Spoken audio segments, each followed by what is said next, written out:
Hey everyone, welcome back to the All Music Matters on That podcast. I'm your host, Brian. Today I welcome a special guest. We've got Eric Park from the band The Tongue of Eden. How you doing, brother? I'm doing well. Yourself? Not too bad. Got a little bit of a storm out there here too, but I think we'll be okay. So I've done it before, so I haven't lost power. So Gotcha. fingers crossed. Fingers crossed. Yeah, for sure. I guess how you been recently? What's new? Been well. Normal stuff. Just got back from work today. Meeting up with you. Aside from that, going to be wrapping up the rest of our first record by the end of the month. Getting ready for a tentative November release. So that's what is going on at the moment. All right. Yeah, I checked out your YouTube channel the other night. I actually left a comment there. So I saw that. Look like you guys kicking some ass out there. So Thanks, man. Appreciate that. no worries. And Yeah, that was our very first show together as this project. So it was interesting. It was a lot of fun though. Really, really good time. oh, that was first time. Oh, I had no idea. Okay. Yeah, as the project, yeah, Ian and I both we've been in bands and doing this for a long time, but this project specifically is relatively new. So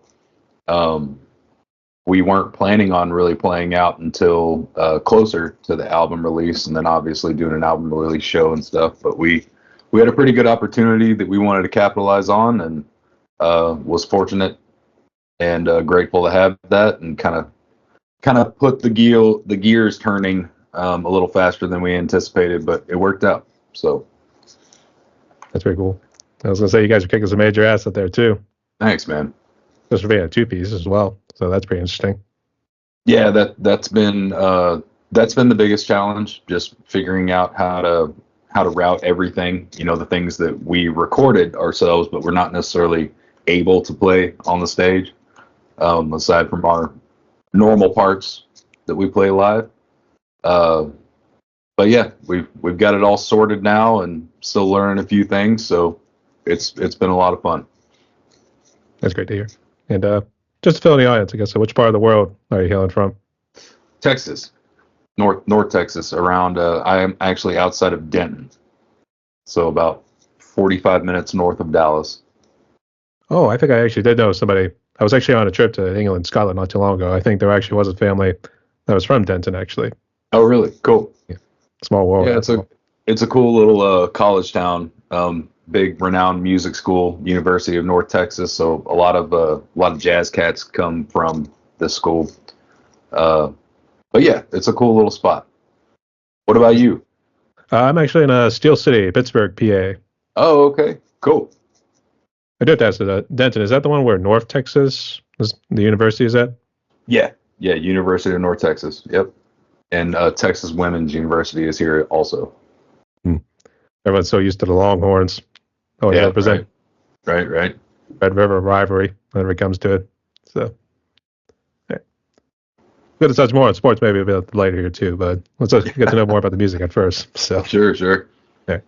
So, Eric, I want to welcome you to my podcast right here. And the way it's going to work is I can ask you some questions right here. Let's get to know you. And you said your friend's name is Ian? Yes. Yeah, the other member of the band. Mm-hmm. Okay. Let's get to know him a little bit more as well. So, and we'll start here with the first question. I guess let's get to know you in general and I guess how you met Ian. So, who are you? How did you become a musician? I got into music. I started playing drums around 11, 12. Got my first drum kit when I was 12, but kind of always been interested in music. Always loved listening to music, but it started to appeal to me probably right before I became a teenager. MTV2 and things of that nature, just seeing all that stuff, back in the day, really just kind of drove me to want to try to be on stage in some capacity. And I started gravitating towards the drums, and I was kind of inherently decent at rhythm. And then we had some programs at our middle school that I went and took the percussion test, got into doing that.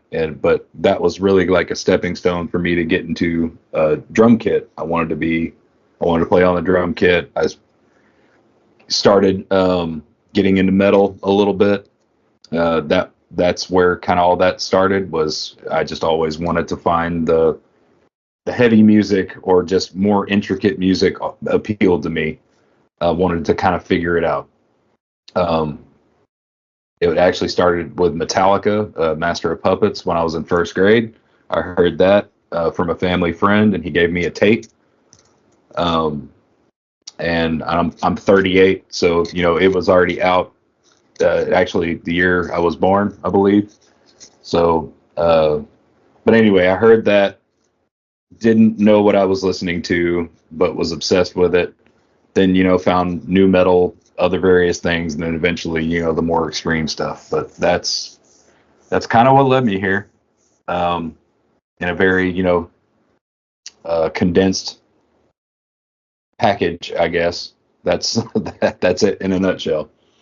But yeah, I just kind of always wanted to figure out how to play faster and heavier music and push myself and challenge myself. And now I'm got to the point where I'm trying to do vocals and play drums and write all this other crazy stuff. And that's been something new. So I guess that's who I am, really. I've kind of always been a musician first, but metal has been my probably my primary passion musically. I like how you can find really any type, any sort of hybrid within it. There's kind of something for everybody, just under like a heavy lens, a darker lens, and it's just always appealed to me. So musician first, metalhead second, I guess, is who I am. Among other stuff. Yeah. It's normally how it goes. And then it's always funny with the metal. You always get like different tiers of the different music too, or subgenres, as they'll call it. So, yeah, there's so many. There's so many. I guess so many. I guess how would you define yours? Because yours is like a mixture of black metal with symphonic and keyboard elements. Yeah, we kind of landed on Deathtronica, which is we were trying to describe it.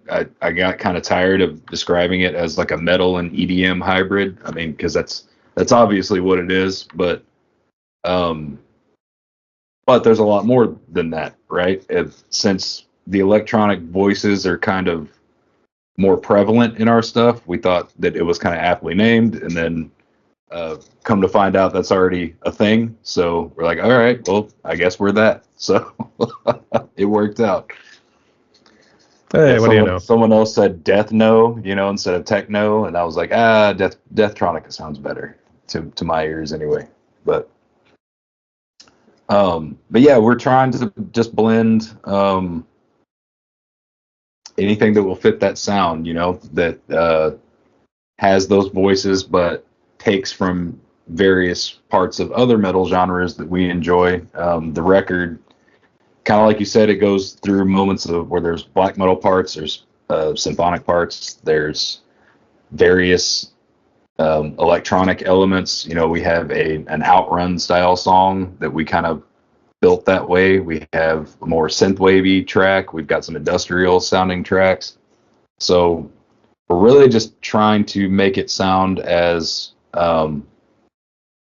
cohesive and palatable with that element of extremity, and just trying to get creative with it as best we can. Not breaking a mold or anything by any means, but challenging ourselves nonetheless. That's what you gotta do all day, every day. So yeah, man. I would say like death no, that would kind of sound more like an insult when you think about it. So right, yeah. So. When I hear death no, I hear no at the end of it. So yeah. So then again, we are getting a little maybe too techie these days here too. So maybe we should just do tech/no. Right. So let's see why. And your friend Ian, I guess for the YouTube video I did see where it was that one live show. I guess you said, is he a newlywed? No, that was the event that we got asked to play for. We got asked to play for a friend's reception party. Basically, he wanted a metal show reception party, and he wanted an eclectic type metal band, and so we got asked to do it, and it was cool. It was at historic theater in Fort Worth, so had all the visuals and the amazing lighting and sound and stuff going. So couldn't have really asked for a better first performance. Trying to see how the wheels turned with this thing. It was kind of an intimate crowd, and but still a really awesome production. So we got to get out all the kinks in front of friends who were plied up on alcohol, and just trying to have a good time. So we weren't the main focal point, I guess. So Probably not. That was cool. I would have to ask how the in-laws kind of took it too, especially the older ones. They're like a metal band to come in. It was a mixed bag of attendees, and it was all well received. We didn't scare anybody away that I'm aware of, so that was a plus. That's good. And congratulations to your friend, by the way. I'll let him know. Speaking of friends, I guess you had a friend Ian who's been a part of this project here too. I guess how'd you guys meet? Ian and I met, I don't know how many years ago. My other project, Rot of Obsidian, we played shows with his band, who was called Debutante Brawl. Played guitar in that project, and then we also booked some shows together. He has a solo act called YSA, where he does a lot of what he's doing in the Tongue of Eden, where he's basically kind of mixing some electronic stuff with guitar work and just doing a one-man project that way. Really cool DJ sets and other stuff that he does with that project. So just kind of been knowing him, became friends through meeting through the scene here in Denton. And when I was trying to get this idea off the ground, I couldn't really think of anyone better to help do it. And when I presented it to him, he was all for it, and here we are, couple years later. So it's been working out really well. Good man. I guess while we're on that topic here too, I guess talk about the history of Tongue of Eden. I guess who came up with the name, and then I guess I came up with the name. Well, I didn't. I pitched the name. The name I found from a novel called Snow Crash, where basically the Tongue of Eden represents the divine language before the Tower of Babel that everyone could speak and understand one another. So apparently there's some historical evidence that there are some scholars that believe in this thing, right? But I wanted to use it as obviously, I don't know if you're aware of the themes and stuff of the band, whether you care about that stuff or not, doesn't matter to us. But that's kind of the message behind the band. It's very anti-religion, and there's a lot of flipping these kinds of ideas, kind of inverting them. And so that's why I wanted to use the name as an inversion, but also with like an uplifting meaning. This is about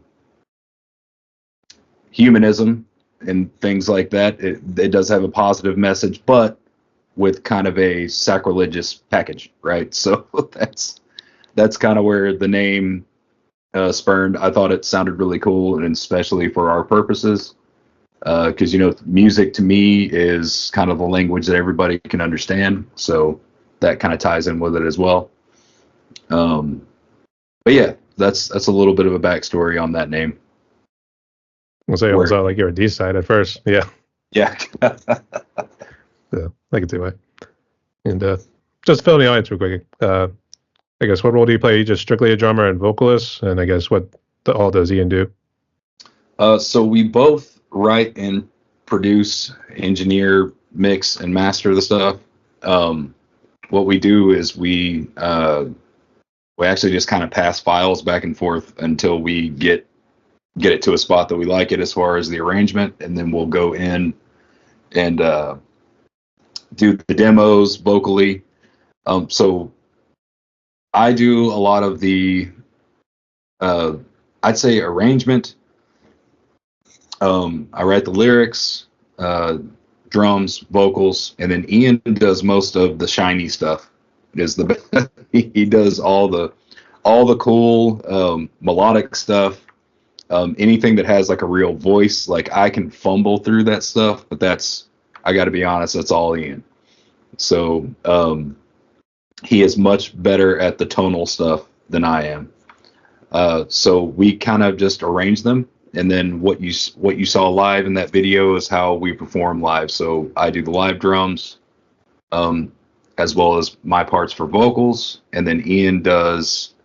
He's got a keyboard, he's got a launch pad, so basically the pads that fire samples, as well as playing guitar and also doing vocals. So he's got a lot more to switch through than I do. But that's again why we have the rig that we do to run all the stuff that we can't play. We wanted to keep this unit a two-piece as much as we could. Maybe down the road we might get some session players, but we really only wanted two heads in the kitchen.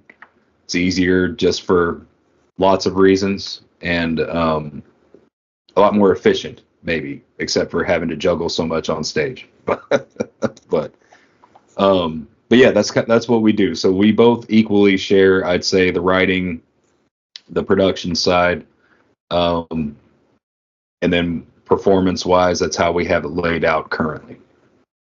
I guess the other reason I brought up the whole black metal elements was because the way Ian's vocals, they're more the high-pitched sort of scream right there, too. And yeah.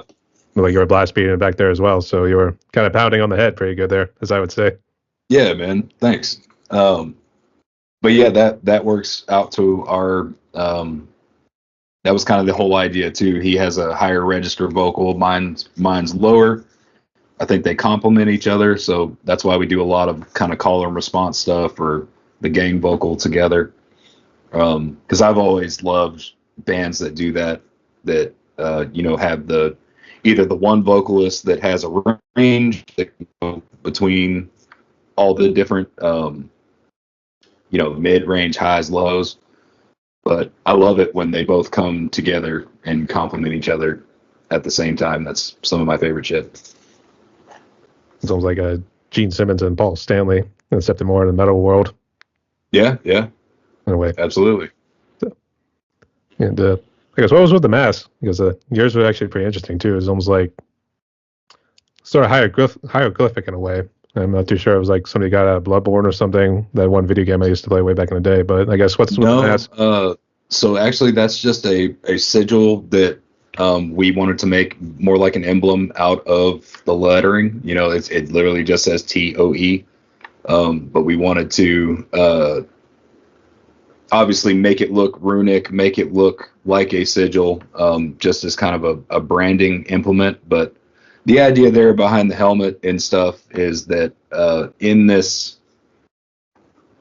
kind of world that we're creating, we haven't quite fully fleshed everything out, right? But the helmets kind of tap you into this consciousness that is the tongue of Eden. And so that's why if we do invite more people to join us on stage, we're not doing the whole anonymity thing. We're vocal about who we are. We're not hiding it, but want a sense of uniformity on stage, presenting that brand.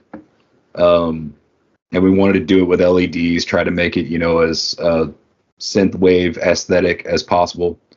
And eventually we'll do more with the garb that we wear on stage. Got different ideas for that. Just have to flesh those out too. But that was the whole idea there. We wanted to present this aesthetic live, make it look evil as well as have those kind of synthwave cyberpunky elements to them. Let's say more like a sci-fi sort of look, to be honest, when you're looking at it. Awesome. So, love it. I guess, how was it during that concert for the wedding reception there? I guess, was it kind of tough doing it with the mask? It's actually not as bad as it was previous. Like when we shot the Reprehensible video, we didn't have, we got some new kind of lighter weight clothing. They breathe a lot better. for this last performance. But that video, I mean, we're wearing jackets and like just it was hot, man. Like even had before I cut my hair. This actually made me cut my hair. One of the reasons anyway, but I had dreadlocks down to, past my butt cheeks. And when I put on all the garb and had my dreads like literally going down to the back of my shirt and into my pants, and then by the time we're done, I'm 40 pounds heavier with sweat. It's like, okay, something's got to give. But it was the look we wanted, right? So we achieved that, but we had to kind of fine tune it a little bit. So but the show really wasn't that bad. Again, we made our clothing better choices there. And the mask, it has that face covering that's vented. So it's hot, but it's not unbearable. Now, if we're playing at a festival stage or something with the sun blasting on us, that might be a different story. But hopefully we'll have a better option by that time. So. Yeah, it would seem like you have to do yours more at night, so that way they're able to see the lights from the mask coming off there. Yeah, so, man, for sure. So, let's see why. And actually, I had to laugh because I think at the end of the video, I wasn't sure if it was you, because I think some of us, because it was like, holy fucking shit, that whole deal. Yeah. I guess. I don't know if it was you or maybe one of the guys on the stage or something, but the other guys are having a good time. So yeah, man, we were having a good time. It was fun. It was one of those moments, we've been working on it for years to finally be able to bring it up to the stage and, minimal technical difficulties and things. It was a pretty good feeling. So I'm sure we'll have plenty more of those to come, but yeah. But I guess in terms of influences, I guess, so you're just strictly a drummer, I guess. So who really inspired you and as well as influenced your play style? Oh man, that's hard for me to really nail down. I guess coming up, it was a lot of Sean Reiner, Gene Hoglan. I loved Death growing up. I mean, they were certainly one of the bands that moved me over to trying to find more and more extreme stuff. And I think it was because they were a little more palatable, kind of like a solid little gateway. And they had the creativity and the technicality that I was looking for, just trying to, as a budding drummer, that playing all these licks and stuff that you're just like, what in the fuck are they doing? So you sit there and you study and study and study, and you're like, I still can't do it. Derek Roddy, John Longstreth, Dave Colross, Mazurkowitz from Cannibal Corpse. I was fortunate enough to tour with him when I was in Devourment. We did one tour, month long in the U.S. It was amazing getting to see him play night after night. But I honestly couldn't tell you, man. There's too many to name, but those are the ones that come to mind right off the top of my head. Mike Smith, Suffolk, yeah. And so many more. Right now, I think Jamie St. Marat from Ulcerate is one of my top. When I get asked from friends and stuff, who's the guy right now? To me, he's certainly one of them. Yeah, there's just so many. That's for sure. Actually, speaking of which, I actually did a Suffocation drum cover from their Human Waste album. Which track? The Human Waste song itself, right there. That one, at least. Excellent. That one felt to be the most doable, considering how much of an animal Mike Smith was on drums. So, yeah, man. But you were part of Devourment way back in the day. When was this? I was in Devourment from 2004 or 5 until 2013. Oh, so you were doing drums on like albums like Molesting, Decapitated, and I didn't do I did every album except for Molesting and the latest one of Obscene Majesty. Oh man, dude, that's so badass. I guess I got to hear this story. So I guess how'd you get into Devourment? So my other band that I mentioned earlier, Rot of Obsidian, I joined them when I was 17. And we were playing shows with a band called Kill the Client. They were a grind band out of Dallas. I don't know if you've ever heard of them. If you haven't, you should. They're amazing. We were getting booked a lot with Kill the Client. They became some of our friends. And when Devourment went on hiatus right after Molesting the Decapitated for I don't know how many years, but a few years, 5-6 years, something like that. They tried to reform and never really did. So I got a call one day from Mike Majewski, who used to do, when I was in the band, he did vocals. He played bass on Molesting the Decapitated. But I got a call randomly from him one day, and James Delgado, who played bass in Kill the Client, was scheduled to record their new record, and they were looking for a drummer, so he referred me, and we met up, rehearsed, I got the gig, and that's just kind of how all that started.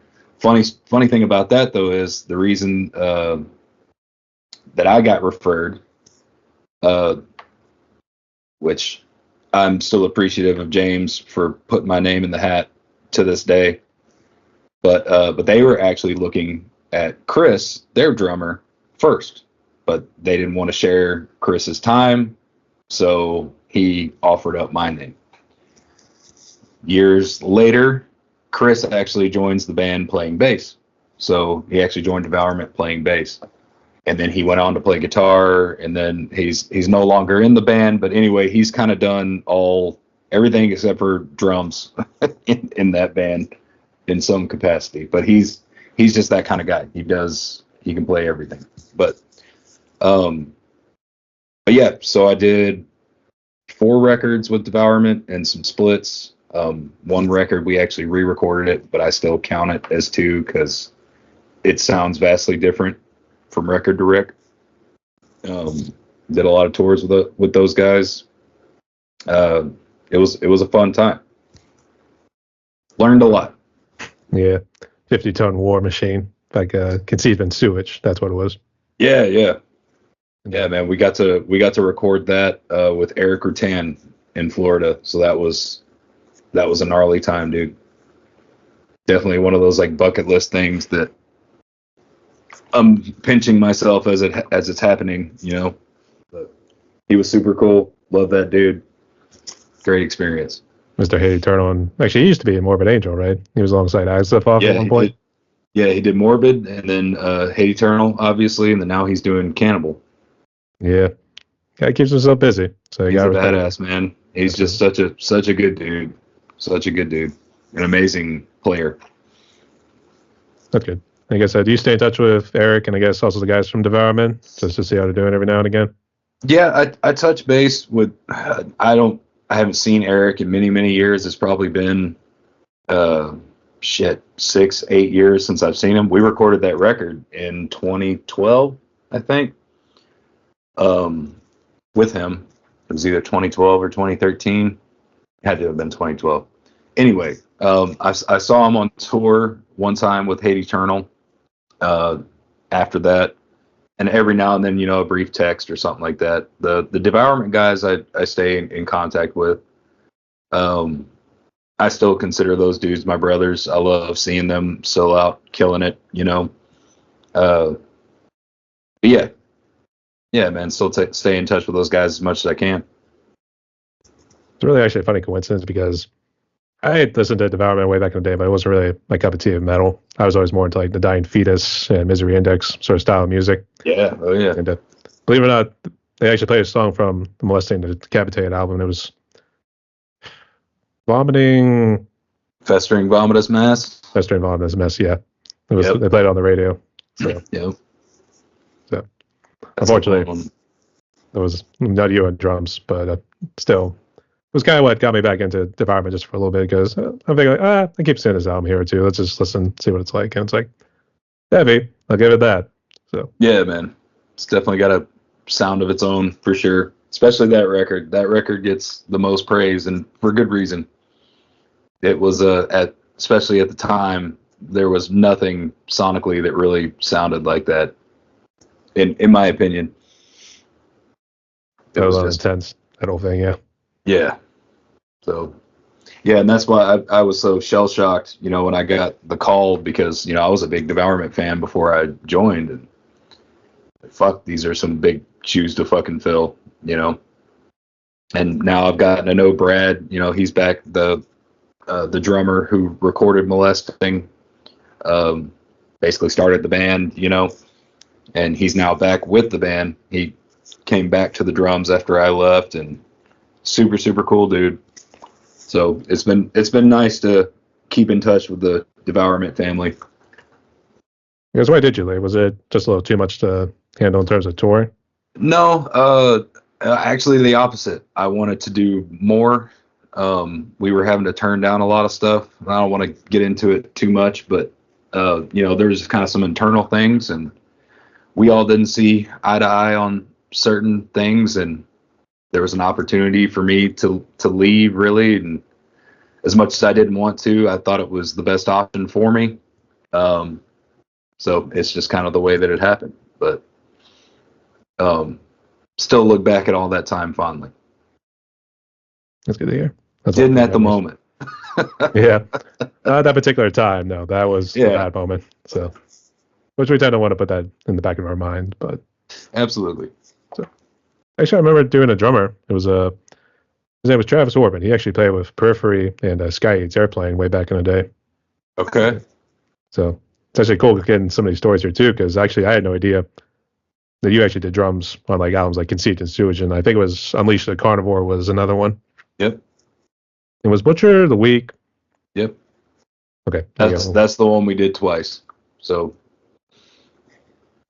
the green cover is the very first one we did, and then the yellow cover is the re-recorded version. I see. Okay.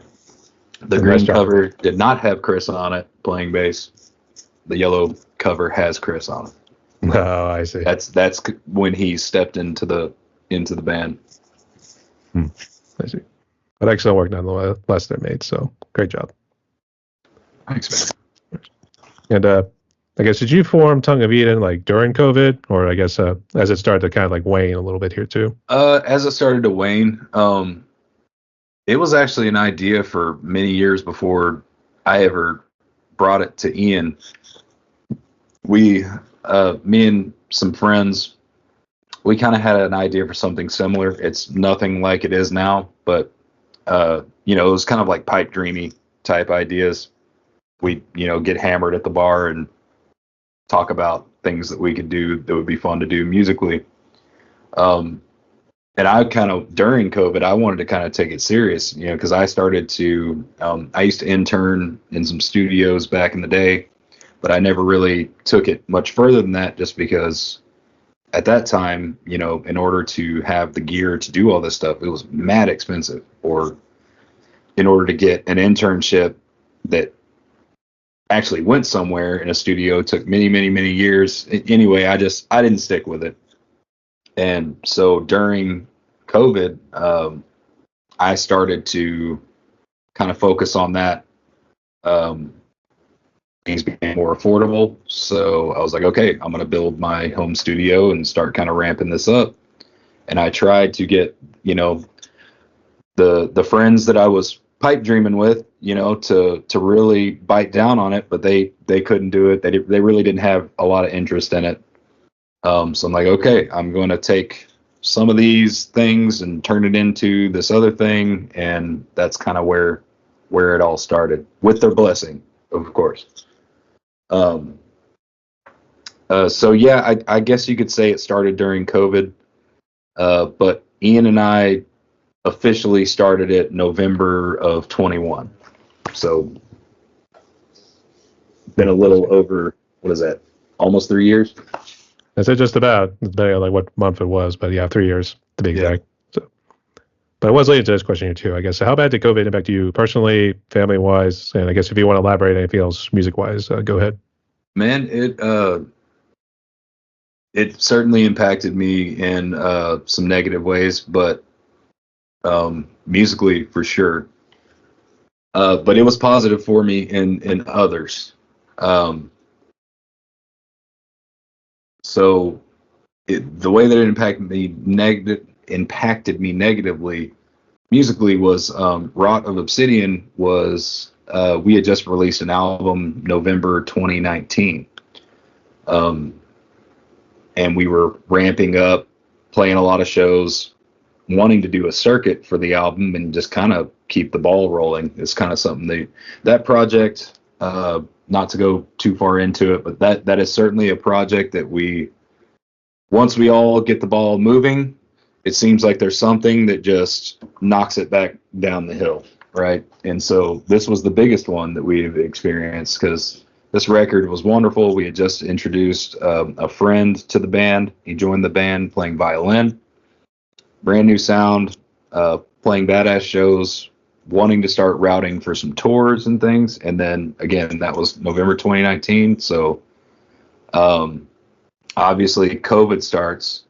But right before COVID starts, our vocalist and guitar player, Andrew, who he and I have been in that band together for, I think it's, oh God, how many years has it been now? Yeah, 20 years, 21 years together playing music. And his liver and kidneys were actually failing. So he went to the hospital and he had to have a full-blown liver transplant, which he got.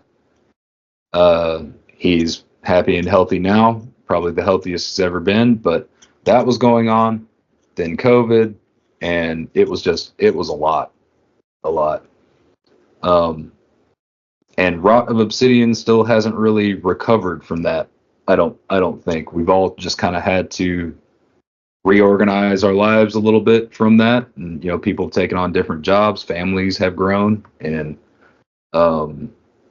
so not saying that it's just kind of on a hiatus right now until we kind of figure out what it looks like. But that was another reason why I wanted to start doing this Tongue of Eden stuff, because I need to be active playing music, and it's nothing against them. I've had moments where, I can't fully commit to a project. So, but it was time for me to kind of branch out and try this thing and see where I could take it while I was waiting on dudes to kind of come back and reorganize, So, so yeah, that's kind of what COVID looked like for me. I had to work the entire time. I had to find new work, which we were a part of the emergency list, so we were out working every day. So a lot of stuff shifted for me personally, but I can say that it was all for the positive towards the end of it. The initial was pretty wild. So yeah, I can elaborate on that more if you want, but that's basically the sum of it. No, I see. In fact, I can see why it sort of was a blessing in disguise too. I guess the main thing was, did you have any brushes with COVID personally? Did you get sick? I did, but never, not during, I don't think I got COVID until 2022, I believe. So, but yeah, certainly had family that had really, really gnarly brushes with it, friends. Thankfully, I did not have anybody pass, that I knew from it, but certainly affected a lot others that I knew personally worse than it did me. I can certainly say that. I was lucky. Yeah, lucky ones, as I like to say. Yeah, so, man. But in all seriousness, it's good to see you are doing well there, mate. So keep up the good work. Thanks, man. Okay. So I was trying to make sure I get the timeline right, but you were in Devourment, and then after you left, you joined Rod of Obsidian, and because of what happened with Rod of Obsidian with your friend there, and hopefully he is doing okay these days. But it's good to see you guys are doing well.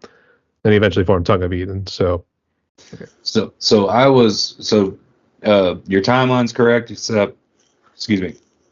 I've been in Rod of Obsidian the entire time, even while I was with Devourment. So Rod of Obsidian did kind of take a back burner when I was busy with Devourment, unfortunately. I tried to do both, but obviously I had to pick the one that had the most opportunity in some cases, and that's just the way they went. That we butted heads about it a lot, back then, but with time, everything's kind of healed and stuff. But but yeah, Rod of Obsidian's been going under different names, but been going since 2003, I think. 2003, 2004. Okay, I see. Yeah. In this case, time does heal wounds, because I know you mentioned earlier about Gene Hoglan. I remember his drumming from Dark Angel and how insane that one was. I mean, just listen to Burning of Sodom. Man. He's something else. He's a monster, dude. That's for sure. All right. But I guess going to the next question right here, I guess. What sort of gear do you use to make the magic happen? I found I've been a real big fan of Tama, or Tama, the whole time I've been playing drums. So right now I finally got a Tama kit again. I found, been looking for a Star Classic Mirage, the smoke, version. And a buddy of mine actually found one on Marketplace for me. He knew he is a drum reseller, and he found one. He's like, "Hey, it's near you, go get it." And so I did. Really, really good price. Sounds awesome. So I'm using that for my shells, just a 5-piece. So I've got the Star Classic Mirage 22 by 18 kick, 10, 12, 14 rack, and then I've got a Tama SLP steel, the black steel snare. I've got Tama Dynasinks for my pedals, and I use Saluda cymbals, and then I've got kind of a smattering of various hardware on my Pearl Icon rack. Yes, do you use an electric drum set? I guess, was that what you were using just for Tongue of Eden? No, it's all acoustic. Oh, is it? Oh, wow. Yeah, it's all acoustic. So the electronic drums and the Tongue of Eden stuff we build. Actually, all of the drums on this record are programmed. They're just basically I program them, make sure I can play them, basically, right? And then before I hit print, I gotta make sure. And I've gotten myself into some sticky situations not checking, right? But that's actually been what's kind of cool about Tongue of Eden also, is that it has forced me to write in a way that I never have before. Since we're passing this stuff back and forth, we don't ever take it to the room until basically it's done. The song's done. Now we've got to go and rehearse it. So it's backwards from how I've always done it previous, which is, you write the stuff in the room and then you record it. But the goal eventually, I'm actually working on a outbuilding studio right now. Once I have that ready, I'm going to actually track live drums for the next Tongue of Eden record. This one's just all programmed, but we have the drum parts that are the acoustic drums that I play live, and then we have the electronic drums that kind of cycle in and out depending on the song. So it's all DIY. Have you guys been in a studio yet? No, not a quote unquote actual studio, not for this. It's all home studio stuff. Yeah, but cool. Effectively the outbuilding will be a legit studio. So it's just going to be ours. But yeah, we'll see if we shop it out. I'm not against having other people touch our music, make it better in any way. It's just right now this is the most cost effective and efficient way for us to do it. So, but yeah, there's tons of engineers I would love to have here. Please do your magic to this. Dave Otero being one of them. But yeah, Bruton would be the other one. So What's that? I was gonna say Eric Gruton. I mean, he was a Yeah, producer when you came absolutely, through. Yeah. So absolutely. I mean, geez, you can cross that off the list right there. So I mean, that's something. Yeah, I mean, most of the stuff we're doing is all. I mean, really, it's utilitarian in a lot of ways. Like, not only are we doing this purposely, just to um, to achieve that goal, do something that we've never done before, and um, but a lot of it is out of necessity too. We're trying to not go broke doing this thing and make it sound the best we can with our four hands, So, but we have had a lot of help with friends or from friends, you know, um, costumes and videos, other various things, the logos, press. So we definitely have been trying to keep our friends busy with as much as they are offering to do that we can't take care of because we definitely need the help. But um, yeah, in all, it is very DIY. That's great to hear. And I guess when you guys are creating a song, for instance, too, I guess does this sometimes start with like an idea, maybe a chord progression Ian comes up with, or do you sometimes also have like the lyrics and then you try to put the music around that? Haven't done the lyric build really yet. Um, there are things that I have like ideas for that I maybe haven't written, and then the song will kind of force it to come out. But um, generally, I mean, they've all kind of started in various ways. One of the tracks, the black metal one from the video called "Tempered by Flame," uh, there's an intro in that song that's not in that video, but you'll hear it on the record. And that was literally me just messing with my new plugins that I got back in COVID, and I had a Stradivari violin plugin. So that's my very first violin lead or solo that I've ever played, but I was playing it on the keyboard. And what's cool about that though is it was the first take. So I literally just I turned it on, it sounded awesome. I hit record, and then I built this thing around it, right? And it made it into the song. Um, other the very first single that we put out, Reprehensible. I was sending Ian. That was the first one that we wrote. Really, it was majority. It was him. Um, but I kind of told him the idea of the project, what I was looking for, the different references for sounds and stuff, and he put that song together in like a day, basically. We we arranged the parts different. I put the here and there, and I put the drums to it, and then we tracked vocals, and then that's how it went. So I mean, it all just kind of comes from various spots. Uh, Stoneburner, I told Ian that I wanted to write an outrun style song.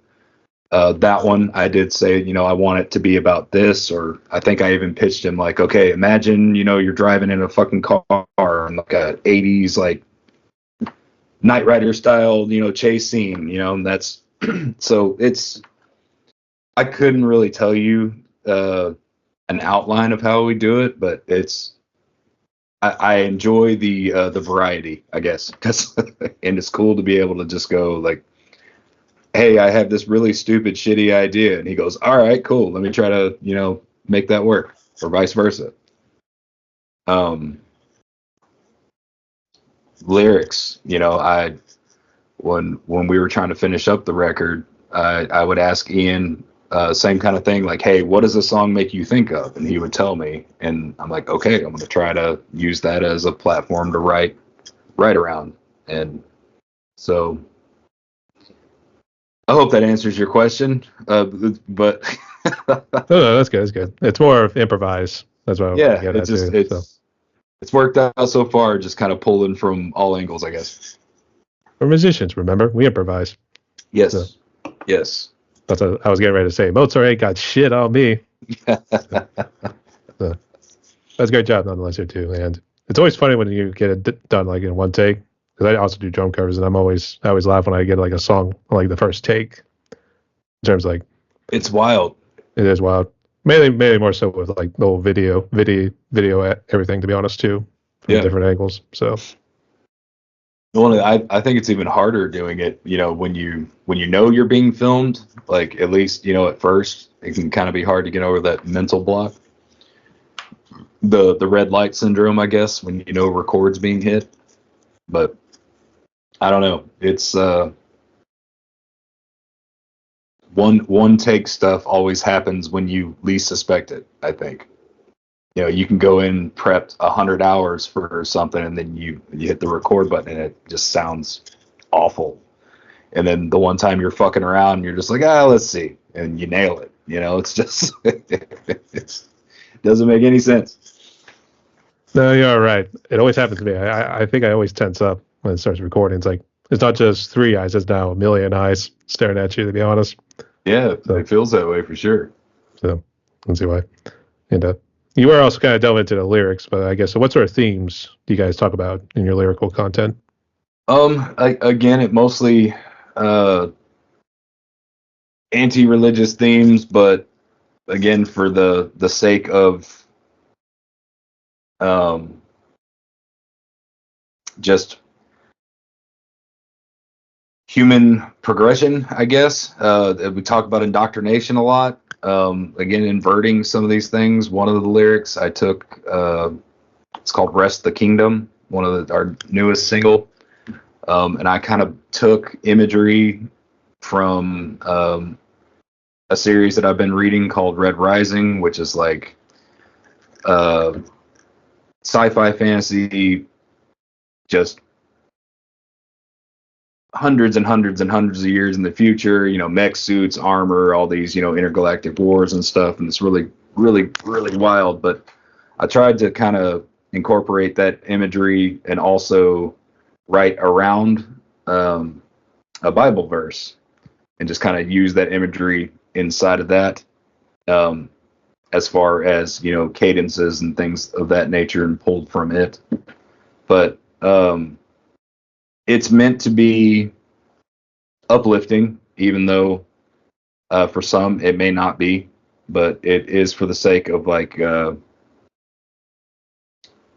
trying to instill more self-reliance and advocacy for humanity, I guess. Being kind to each other instead of the disgusting shit. So and it is wrapped in, a dark package and all that, but that again is kind of the aesthetic and what we're using as a vessel to do that, I think. But if you really read along, that's kind of the goal, I guess. I see. Actually, are you spiritual but not religious, or? No, I would say definitely not religious. I guess you could call me a little spiritual. I'm not quite a nihilist, but I'm not quite spiritual. I'm like in between the two. So an existentialist, I will call myself. I see. All right, fair enough. Yeah. But, actually, here's the next one right here. But I guess so.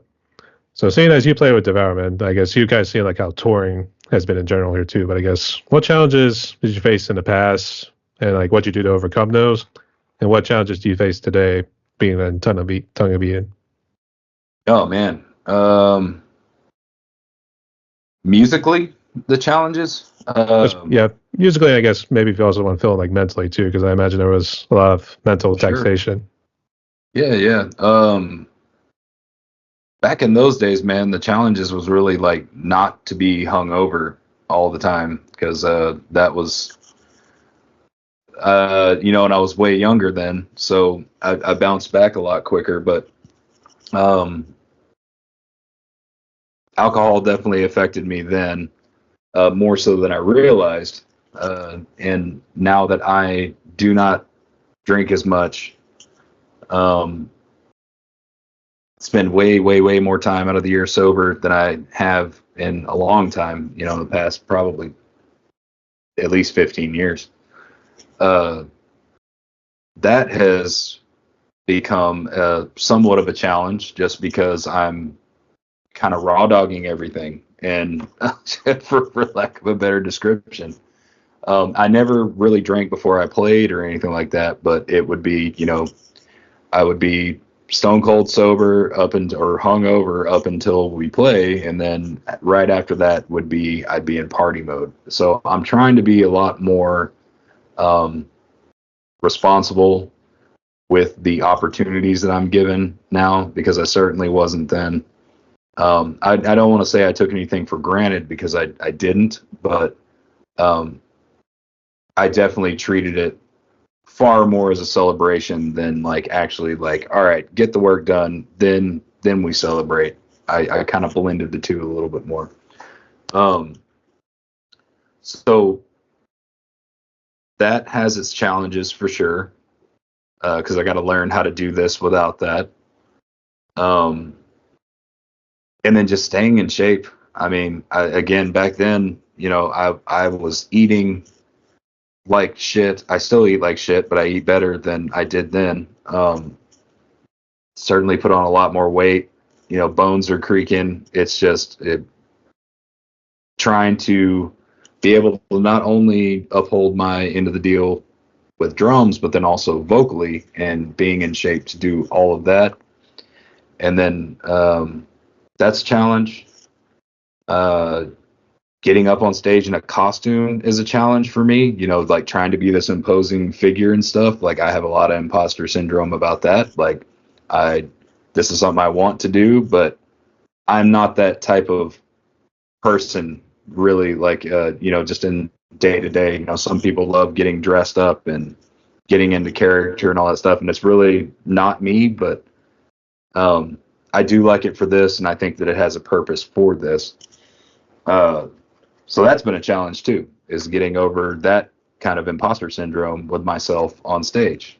Because, sometimes I feel like a fucking buffoon, but, but it's got its advantages too, like I can kind of hide behind, the mask and stuff, which has led itself to kind of let me be a little more outlandish or do something that I wouldn't normally do for that reason. But it's a weird balancing act. I don't know.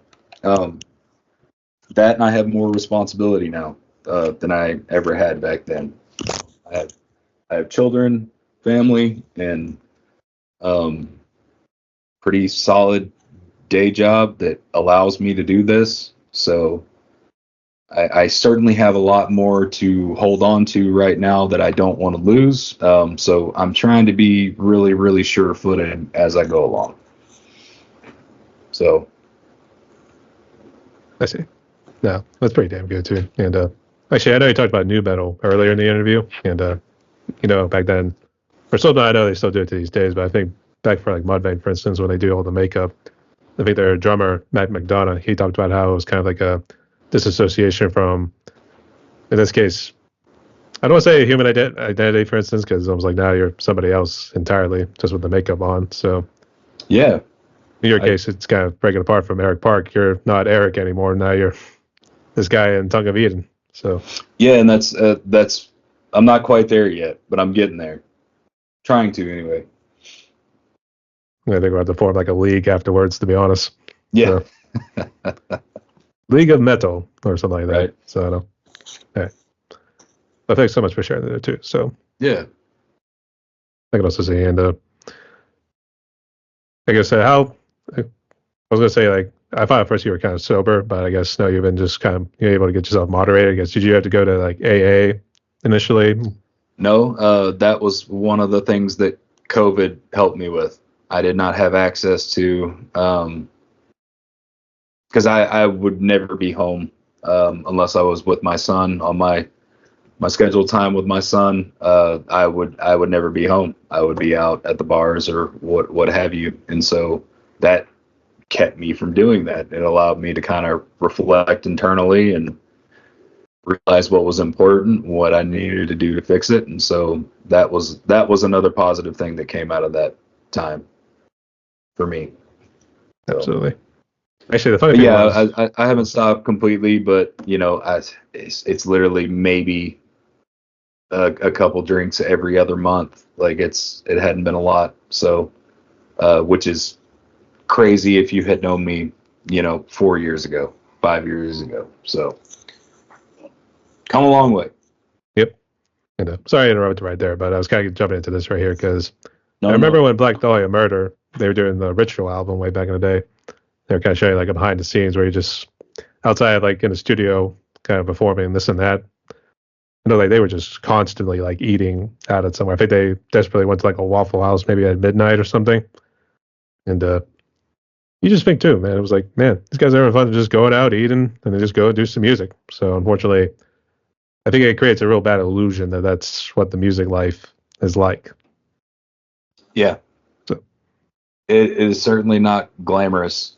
There's moments where you get to do some really, really amazing stuff, and the fans are what drive you at that point when you haven't slept and you're eating like shit and you're sick or whatever, and you're in, and especially for them, I mean, God, they were touring like crazy forever. So I can't even. I've never done anything close to that, but yeah, a lot of people think that it's all glitz and glamour, and there's moments, there's glimpses of that, but certainly not all the time. It's very, very few and far between. So lots of windows and hurrying up and waiting and being uncomfortable and insomnia. yeah. But it's worth it once you hit that stage. All the adrenaline comes, and it's like, oh fuck. It's there's no other feeling like it, really. The sporting event at that point. You just come out Yeah. there. Are you Yeah. not entertained? Do a little Exactly. gladiator sort of scene. So anyway. I wonder if that's really what did Trevor in, and may he rest in peace. So I don't know, man. A lot of like that. Yeah, a lot of speculation on that, but damn it, man, what a dude. Yeah. He's one of the nicest humans. Yeah. I was gonna say who was his replacement? Who was like did the song Aftermath? It's Bryan, I believe that's his name. The guitarist. He stepped up into the vocal role, and I think they got Ryan. I think Ryan Knight. Is his name, playing guitar again? So, but they sound killer. Everything that I've heard from what they're doing, they sound amazing, and I think it's really cool that he took that role. Being in the band with Trevor for so long. Other members, they kind of they've been through a few, drummers and things like that, but it was always those two as far as I know. So it seemed like a natural move to make, and I'm glad to see that they're back doing it. So say yeah, it's a major ass. What a travesty, man. It's crazy. Yeah, that's for sure. All right. For the next question right here, I guess, what social media are you guys on? I think everything, the major ones anyway. The only one we really don't use is X. I think we're on there, but I haven't posted anything on there in probably years, ever since Elon took over. And I was never really a huge Twitter fan either, but yeah, we're on TikTok, Facebook, Instagram, YouTube.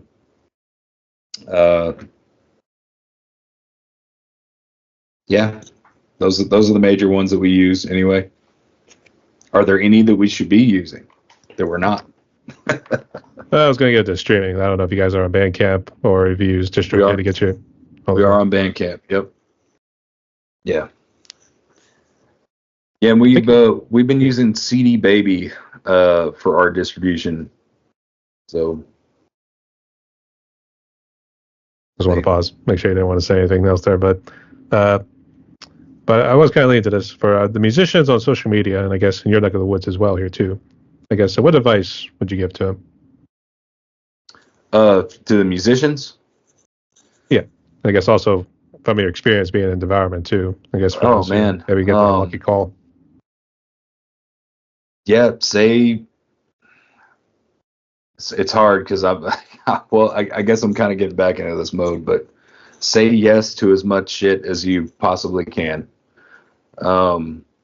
Just dive in head first and see how you land. I mean, I can't I can't count how many times, you know, and even recently going into this show with Tongue of Eden and feeling like I wasn't ready. And then, you know, by the end of it, and then you watch yourself on video or whatever, and you look back and you go, holy shit, that actually sounded amazing, you know? So sometimes you just have to press the go button and just, whether you're ready or not, you just figure it out on stage and you go. And, I've had to tell myself that a lot over the years, you know, when I'm a little apprehensive about doing something or whatever because of a comfortability factor or what have you. Sometimes you just got to figure it out, make it work. If it means that much to you, figure it out and just do it. Even if you completely blow it, at least you'll have that experience for the next time, right? Failure is okay. It's how we learn. So yeah, and to wrap into that, you know, just fight the discouragement as much as you can. Everything is trying to take the fun out of music or the money out of music or what have you, and everybody is going to tell you that, oh, cool, you love doing that, but what are you really going to do with your life or whatever? You know, I can't. Another thing I can't count how many times I've been asked, well, okay, so you're into music, like when are you going to try to be a doctor or whatever and get a real job? So if this is really what you're about and what you love, you'll find a way to do it and fuck everybody else and fail a bunch. Have fun doing it. There's my advice. There's my 2 cents, as I like to say. Yeah, that's so. All right. Keep going. Just keep going. Yeah. So thank you so much for sharing. And I did forget to ask this, and it kind of goes back to COVID a little bit here too, but one of the questions I always like to bring up now, I know I didn't put it in the script, but is normally how the music scene in your neck of the woods has kind of recuperated since COVID. So in some places, it seems like the music scene was kind of on the downward slope, and then it seemed like COVID just kind of drove it almost like rock bottom, for instance. And then it seems like they never really recovered too. So in your neck of the woods, how bad did COVID impact the music scene before and after? It never really died. It's deader than it has been in a while.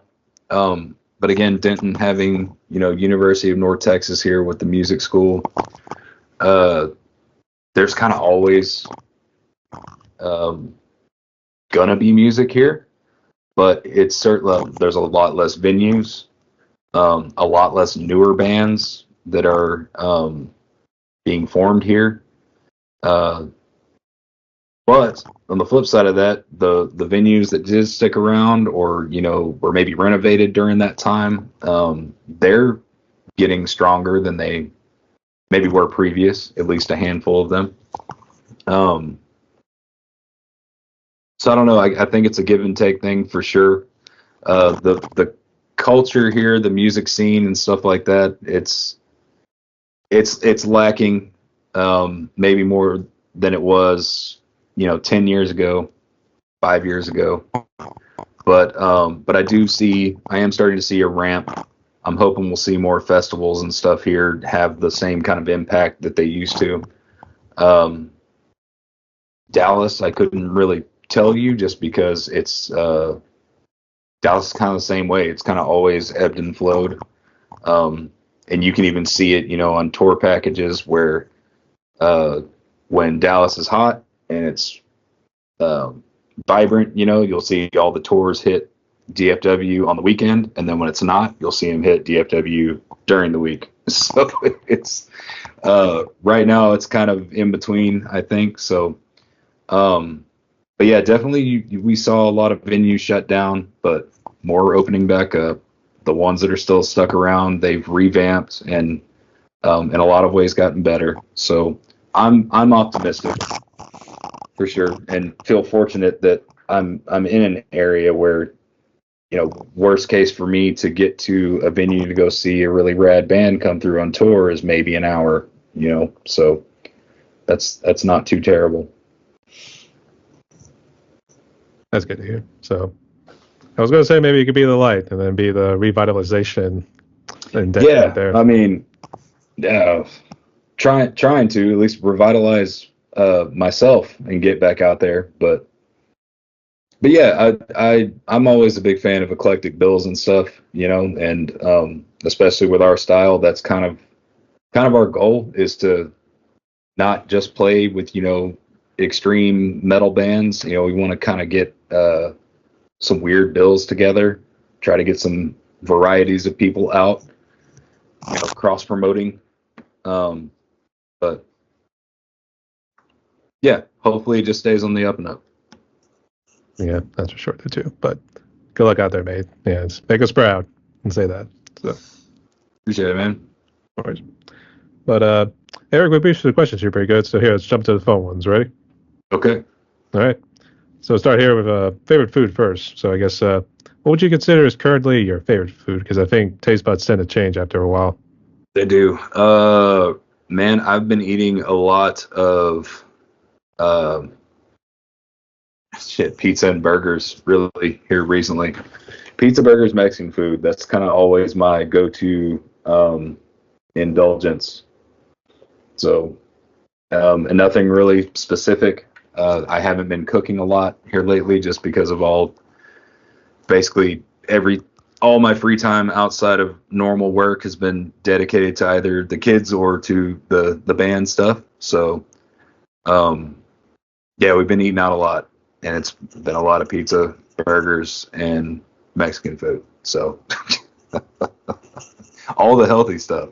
I'm gonna say, man, you are rail thin for what you eat. So Shit. yeah, that's pretty cool. And and I saw this post today. It was on Facebook, and it was saying if you ate steak 7 days a week, it seemed like maybe it was a bit shock to your body at first because it seems to need to adapt to like all the content and protein that you're putting into your body.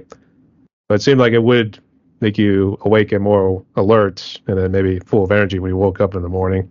I think like day 6 or something. I don't know. It was weird too because first off, I hate when steak's like real chewy, so I like to avoid like the ribeyes, for instance. Yeah. So I don't know. I Strange. love a good steak too, man. A little steak That's what I quesadilla. need to cook a steak soon. Yeah. Actually, cut it up and then put it in a quesadilla. That way, 2 birds, 1 stone. You get Mexican and a There steak. you go. I don't need any more carbs, man. I should probably go to the meat and veg only just for a little while, but kind of cleanse out. I mean, afterwards, try to get some fiber in your body, or you can throw a little lettuce and tomato. Maybe avoid the sour cream. So Yeah. for the next question right here, I guess, what would you consider is currently your favorite movie? Ooh. Shit. Movie? I don't really know. I've been more of a series fan here lately. One of the ones that I really loved, again, not really a movie, but I really loved the Altered Carbon series on Netflix, especially season 1. I thought that was a really fun one. Oh man, and what was the other one I just recently watched? Anyway, that's my answer. That's one of my favorites of the past 10 years, the Altered Carbon series. Not a movie, but still film. I'll tell you, get fake streaming for all the TV shows. That's good, like Netflix, Hulu, and all those guys. They're a lot of fun, though, man. I love, always love a good story, and I like just being able to, get real granular with it, at least more than you would in a movie. So it's fleshed out a little more. I actually got into watching The Sopranos on HBO again because it's been some years since I watched it. I have still never seen it. No, but that's one I should probably pick up. I think you get some nice little one-liners out there too. So someone's like, "You look at me and answer me like I'm Jesus Christ himself." So get some sound bites, man. Yeah, that'll be some good ones there. So, all right, a good choice nonetheless. And so in terms of alcohol and non-alcoholic drinks, I guess, which ones would you say is your favorite alcoholic drink and non-alcoholic drink? I do a lot of sparkling water. So a ton of Liquid Death, all the different flavors, Topo Chicos, stuff like that. I love all that stuff. Alcoholic, whiskey, generally. is my go-to whiskey or tequila. Jack Daniels in terms of whiskey? No, I like Irish whiskeys more than bourbons generally, or Canadian. Irish, Scotch. I like that stuff. It's in my blood. So Yeah. yeah, I can see. Ironically, even though I'm mostly Irish, I never really got into like the whiskey. I may have had like Jack Daniels like every now and again, but I always dug like the bourbon stuff. I came out Kentucky with Jim Beam, all that stuff. Yeah, there's some good ones for sure. Yeah, yeah, but great choices nonetheless. And for the last one, I kind of actually tweaked this one a little bit here too, but here's how it goes. What would you say is currently your favorite song in the mainstream world, and then one from the indie community? Oh man, that's a hard question. Um, Can't disappoint Devourment here. I mean, yeah. probably gonna see this. In the mainstream, dude, I like anything Sia, really. I love the shit out of those poppy ass tunes. They're catchy, really well produced. That's the first thing that comes to my mind. Um, the underground world favorite tune. Right now it's the new Oakley's record. Sister Silence, Brother Sleep. That tune I've listened to about 6 times back to back the other day. Uh, I fucking love that band and love that new record. So those are my final answers right now. Yeah, that's good. Actually, it was like, I'm trying to remember what you said. Do you want to be a millionaire? I think that was what it was called. And it was like, I'm going to pick, in this case, B, final answer. And it's like, yeah, that'll do. Yeah. I think that's what it's called. That's all I got. I think it was Jimmy Fallon that took it over now. I forget who used to run it back in the day, but I kind of understood the reference that you brought up earlier. So that's why it made me laugh. So Who was that? Damn it. Talk show host. Anyway, I know who you're talking about. Yeah. It's been a while. It was on. Actually, I do remember Bruce Springsteen was on it. And I think he actually came close to almost winning the $1 million. I think he was just shy. I think he got to the 750 mark, actually. So I couldn't imagine how devastating. yeah. I don't know if they actually reward that money. Like, if you lost it all, or maybe they'll give you the 500,000 if you. Yeah, I think you have to get to like a certain tier or over a set amount, and then you can either risk it or keep it, if I remember correctly. Yeah, that was a great show nonetheless, you two. But I'll have to see. I think it's Jimmy Fallon or Jimmy Kimmel. It's one of those two that took it over now. So that would make sense. Okay. And just real quick before we jump into the last question right here, I guess, are you on the Facebook group Band Together? I don't believe so. Strongly recommend you join it here too, because you guys can then share your music and then interact with other indie musicians and then get to know other people. Maybe at some point get a collab. Cool. Yeah, man, I'll check it out. Or maybe even find the musicians that can help fill in that stage presence of yours. So yeah, for sure. Good rec. So it's Band Together, BAND, and then Together. And then it was formed by Christina and Greg from Vox and Sticks. So okay, there you go. But before we jump into the last question, I guess, did you have any questions for me or any final words you want to say before we jump into it?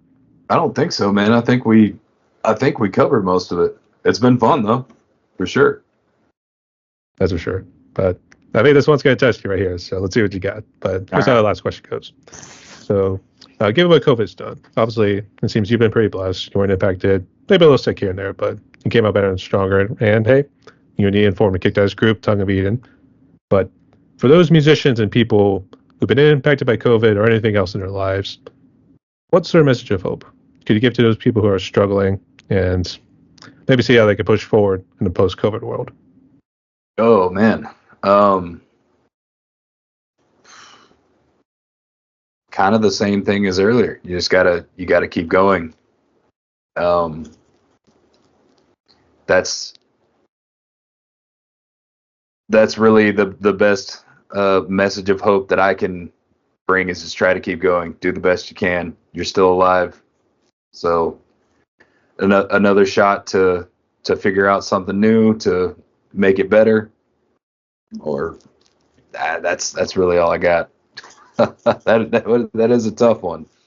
I'm sure if you wanted to elaborate a little bit more. Actually, I did have people who've kind of gave a short answer before, but anything else you want to add? That's a hard one. I was waiting, but all right. Nonetheless, spoken like a true prodigy. So, hey, man. So, Eric, we've reached the end of my podcast right here. We talked a little bit over an hour and 20 minutes, but I guess before we close, do you want to list the social media and streaming platforms you guys are on for the audience? And I guess if you want to give any shout outs and closing words, go ahead. Yeah. Again, man, thank you for having me. It was a lot of fun. You can find any info on the Tongue of Eden at thetongueofeden.com. On all the socials, we're at /Tongue of Eden. Spotify, Tidal, Apple Music, anywhere that you stream, you can find us there. We've got a new single coming out in October. It's called Rest the Kingdom, the one that I mentioned earlier. It's coming with a video as well. And then our first album, full-length album titled Fallow, will be out in November.